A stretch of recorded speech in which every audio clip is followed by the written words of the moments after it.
So recently, I played Drakengard 3 on the PlayStation 3, and it was an interesting yet good experience.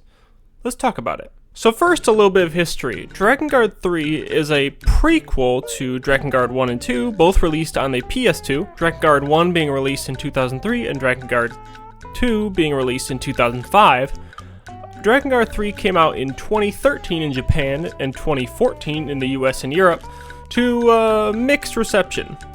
This game is still a PS3 exclusive, which makes it interesting, because the value of this game, because it's exclusive, has gone way up, along with the other Drakengard games, which are also very high, even though the other ones are not so great.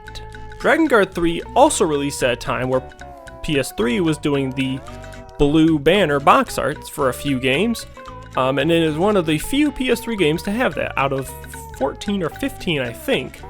Story-wise, Drakengard 1's pretty good, but gameplay-wise is not great. I'll pull a little bit of footage here.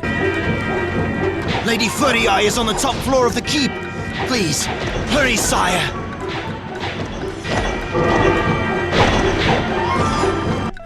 It's not great. Drakengard 2 is not much better.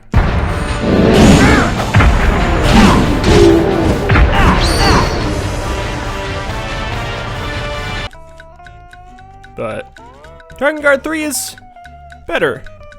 But I hope it would be, considering it was released so much later. But yeah, Drakengard 3 is a prequel to Drakengard 1 and 2, and the gameplay is good. With an asterisk.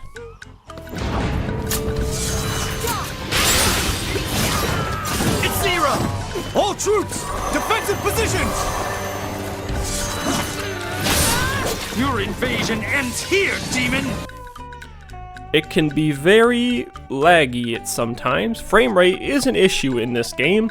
It runs at about 15 to 30 frames per second, but there's not really any other way to play it besides emulation. Or on PS3 hardware. I played the game on a PS3 hardware, and yeah, as you'll see in some of this footage, there is some laggy frame rate. I did stream this whole game on YouTube, and I will put a link to that playlist for the game in the description. So, my thoughts. I really enjoyed it. I enjoyed the story a lot. I enjoyed the gameplay loop for the most part. There's some things that are frustrating that we'll get into. But I really enjoyed it. I thought it was an enjoyable game, a funny game, a lot of sexual jokes, but I kind of expected that. Now, I originally started this game about 6 months ago, and I only played the prologue, and I wasn't super interested in it. But then I decided to live stream it, and once I started playing into the game, I really started to enjoy it. This game is about, I'd say, anywhere between 15 to 20 hours long. There's also 5 DLCs for it, which I also played. The DLCs just give backstory to all the characters, which I really enjoyed. Kind of added more lore and depth to the game, it felt like. Added more to the characters. I really liked them. I will say, if you're going for 100% in this game, oh boy, you are in for a treat. So I did do 100% in this game, and it's a grind, I'll tell you that. I never want to get another piece of gold ever again. So this game is set up with different branches, I guess, and chapters as well. There is a branch A, B, C, and D, although branch D is only unlocked after you collect every single weapon in the game. That means getting weapons from treasure chests that are in all of the chapters, and fulfilling these things called Accor's Request, where some of the challenges have weapons that you need to get. This also includes buying every weapon. So after you've gone through the main game and unlocked every weapon or bought every weapon, you unlock Branch D. And Branch D is basically the last ending to the game. All the different branches are all different endings. Branch D has possibly one of the most difficult, I wouldn't even say difficult, most annoying bosses, and it's not even really a boss. It's a rhythm game that if you die, and I will insert my footage of me dying a ton on it.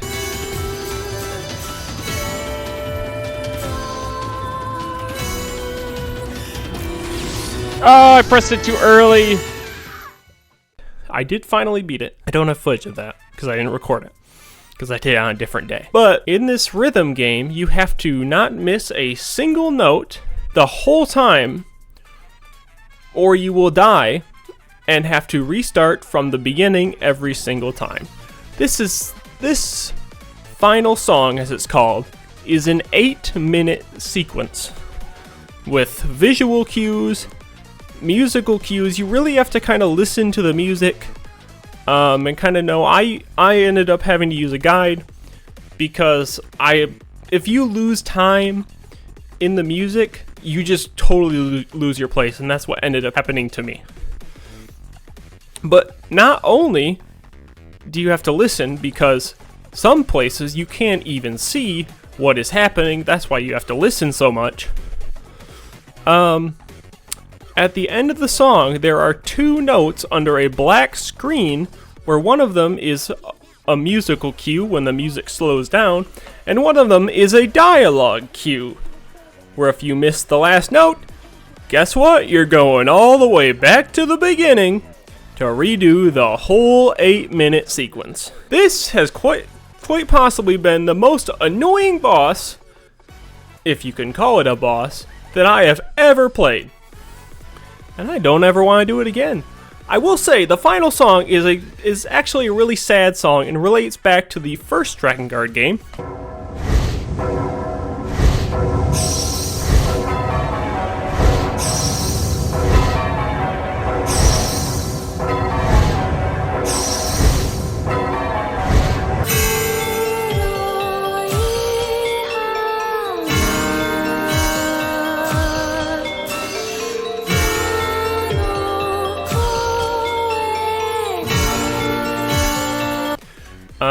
So kind of a cool reference there. I still have yet to play 1 and 2, but I will eventually. At least when you're doing this boss, it's a nice song.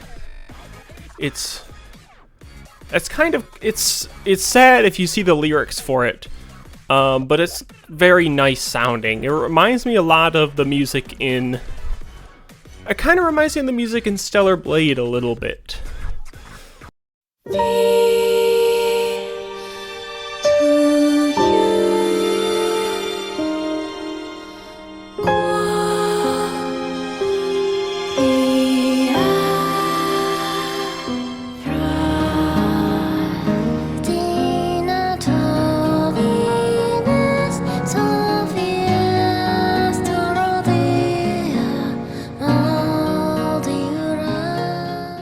I don't know why, but it kind of does. The director of this game, Yoko Taro, also went on to make Nier Automata, all those. And these Drakengard games are related to the Nier games in ending E, which is only in a novel, which relates to Nier, the first one. And then Nier Automata, Nier Replicant, and apparently the cycle continues. If I have a picture of the timeline, I'll put it on screen. It's kind of weird. That's the main story and stuff. Gameplay. It can get very laggy at times. Frame rate is an issue. There's apparently a 60 FPS patch in the emulation version, which makes it not as bad. But on PS3, it's iffy. Sometimes it drops to as low as 1 frame per second. When there's a lot on screen, because there's a lot of particle effects, like a lot of blood particle effects in this game.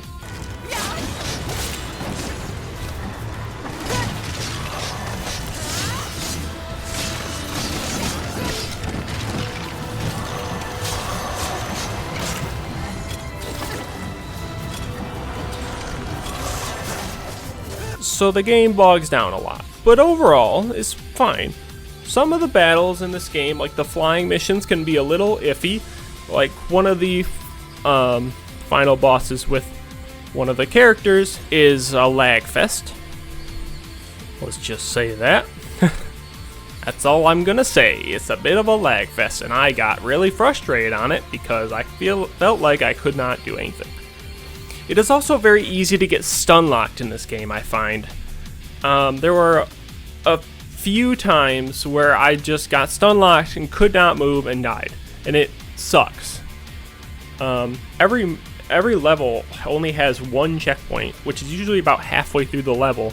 You get a checkpoint. And so it's not like multiple checkpoints in one level, it's usually only one checkpoint. That's it. And some don't even have a checkpoint, depending on how short they are. That is very few levels. Those are mainly boss levels that are like that. Alright, moving on to the dialogue. The dialogue is very interesting, I guess.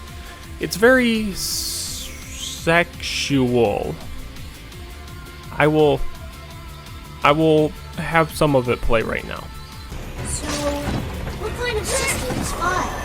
The slutty kind. What's slutty mean? It means all she thinks about is dirty stuff. Oh, so she's just like you. Would you shut up already? Hey Dragon, you and Zero ever sleep together? Nah, he says I stink. Plus, I might roll over and smush her. Man, that's rich. Well, tell you what, you just stay away from us tonight, alright? I'll take care of Z. Okay, try not to crush her. If anyone's gonna get crushed, I hope it's me. Shit, this barricade's in the way. Oh, let me help! Let me help, Zero! Go for it.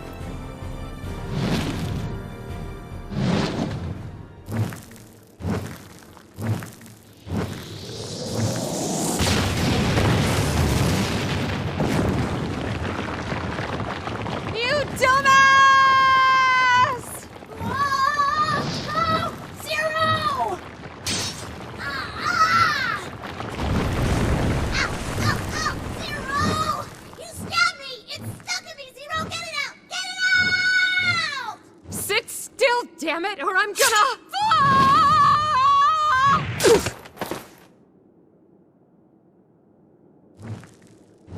You're mean, Zero! Alright, moving on to Zero, the main character you play as. Zero is definitely my favorite character, I would say. She's fun to play, and you can play all the other characters in the DLCs, but Zero is still my favorite. She uses a sword to add her weapon class, which is also my favorite weapon class. There are 4 weapon classes in the game, being chakrams, spears, combat bracers, and swords. So overall, I really enjoyed this game. I found it fun, interesting. I really liked the story in it. It made me excited to play the other Drakengard games. Well, maybe. It made me at least excited to continue the series with Nier, because I do plan to play Nier and Nier Automata. I have played through a little bit of Nier Automata, but I never finished it. And the first Nier on PS3, I never played. Now, would I recommend this game? I would say yes, if you can deal... If you're playing it on original PS3 hardware and you can deal with a crappy frame rate a lot of the time. It's okay most of the time. It's just a few times where it kind of dips down a bit. But I would recommend it if you can deal with that and you like funny dialogue and all that, good characters, all that kind of stuff, and really like the other Drakengard games. Now, if you can't deal with the frame rate and stuff, I would say no, unless you emulate it, because apparently for the emulation there's a 60 FPS patch. I already mentioned it, and that is another way to play it, but I always prefer to play it on original hardware if I can. So yeah, that is my overall thoughts on Drakengard 3. I really enjoyed it. It was a really fun game. Overall, I really enjoyed this game. and I would recommend it if you can deal with that frame rate, like I said, and like a good dialogue and all that stuff. So yeah, that's gonna do it for this one. You know, if you've played this game in the comments, and if you enjoyed it, and recommend what other games I should play. So yeah, that'll do it for today, and I will see you in the next one.